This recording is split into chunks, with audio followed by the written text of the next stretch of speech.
Dan untuk membahas terkait sidang kode etik yang dijalani sejumlah anggota polisi, sudah bergabung bersama kami Yusuf Warshim, anggota Kompolnas. Selamat sore Pak Yusuf. Selamat sore Mas Wilson, Mbak Syafa.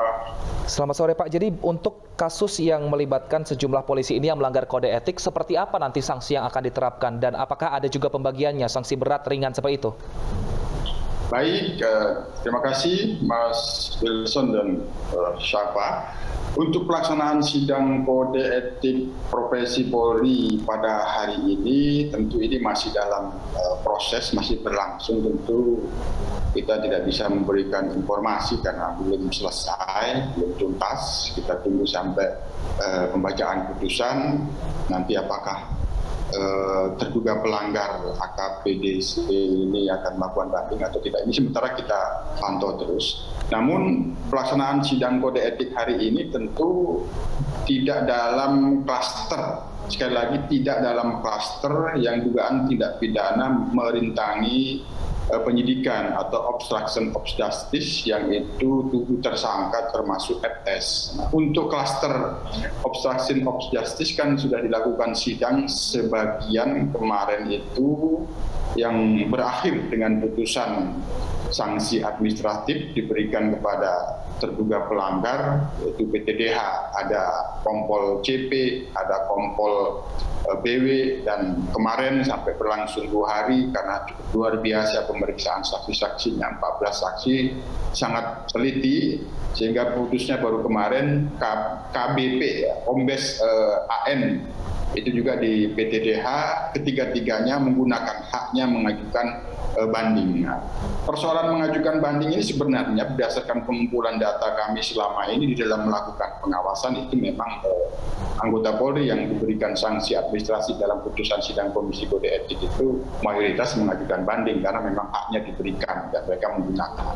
Nah, untuk yang pada hari ini tidak termasuk di dalam klaster dugaan tindak pidana obstruction of justice, tapi ini murni terkait dengan dugaan pelanggaran kode etik profesi, ya. Itu salah satunya tidak menjalankan tugas wewenang dan tanggung jawabnya secara profesional. Baik, Pak Yusuf, kalau bagi polisi yang masuk dalam klaster melanggar kode etik karena tidak profesional dalam bekerja ini, perlukah juga diberikan sanksi PTDH atau bisa lebih ringan, Pak Yusuf? Biasanya seperti apa? Yang dalam praktek dan penerapan sanksi pelanggaran kode etik profesi itu memang antara klasifikasi ringan, sedang, berat selama ini itu sangat berkorelasi, memiliki koherensi. Nah, kalau dia berat yang sudah dilakukan sidang kode etik kemarin dari FS dan terhadap perwira di bawahnya lagi itu berkategori berat, selama ini dinyatakan perbuatan tercela, sanksi etiknya dan sanksi administratifnya yang selama ini dipraktekkan itu ya PTDH.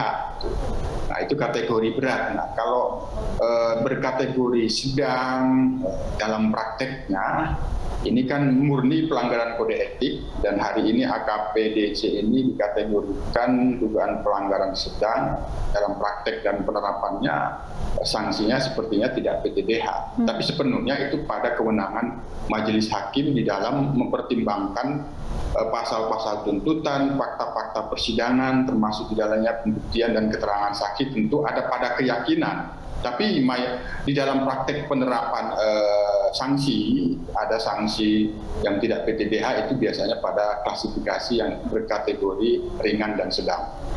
Baik, biasanya apa Pak? Apakah memang ada pergeseran jabatan atau mungkin penurunan jabatan yang diterapkan kepada pihak kepolisian yang melanggar profesinya?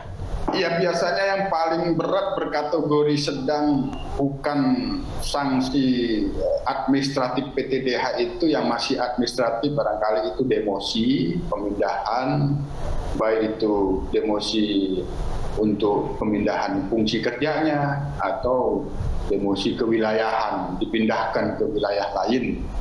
Atau bisa juga sanksi administratifnya itu dalam praktek sesuai dengan normanya penundaan kenaikan kepangkatan, misalnya seperti itu.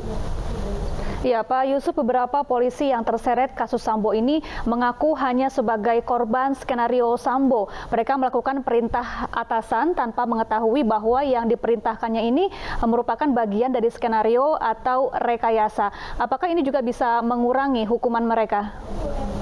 Tentu semuanya itu akan dibuktikan di dalam fakta-fakta persidangan ya. Pembuktian alat bukti, apakah itu dalam bentuk surat atau keterangan ahli atau dalam bentuk keterangan saksi-saksi. Dibuktikanlah peran mereka itu masing-masing terduga pelanggar sebagaimana dalam kesaksian. Apakah murni berada dalam situasi menjalankan perintah, apakah tidak. Benar memang ada perintah, tapi terkait dengan tidak melaksanakan tugas, wewenang dan tanggung jawabnya secara profesional itu bisa diukur melalui lingkup tugas dan wewenangnya. Yang dimaksud dengan profesional itu kan sebagaimana dimaksud di dalam norma kode etik profesi itu sendiri, yaitu melaksanakan tugas sesuai dengan tugas pokok dan fungsinya. Apa iya anggota personil yang bertugas di Propam melakukan penyidikan tindak pidana? Nah, itu kan tidak sesuai dengan tugas dan pokoknya. Ketika mendapatkan perintah untuk mengurus TKP, mengolah TKP misalnya, mengolah TKP ini misalnya saja, anggota personil yang bertugas di Propam maka itu tidak profesional. Itu mengolah TKP bukan tugas Propam, itu kewenangan penyidik misalnya seperti itu. Baik, artinya kita akan nantikan bersama seperti apa sidang kode etik baik terhadap tersangka obstruction of justice ataupun pelanggar kode etik profesi. Terima kasih Pak Yusuf Warshim, Komisioner Kompolnas telah bergabung bersama kami di Aini Sore. Sehat selalu Pak. Ya, salam sehat.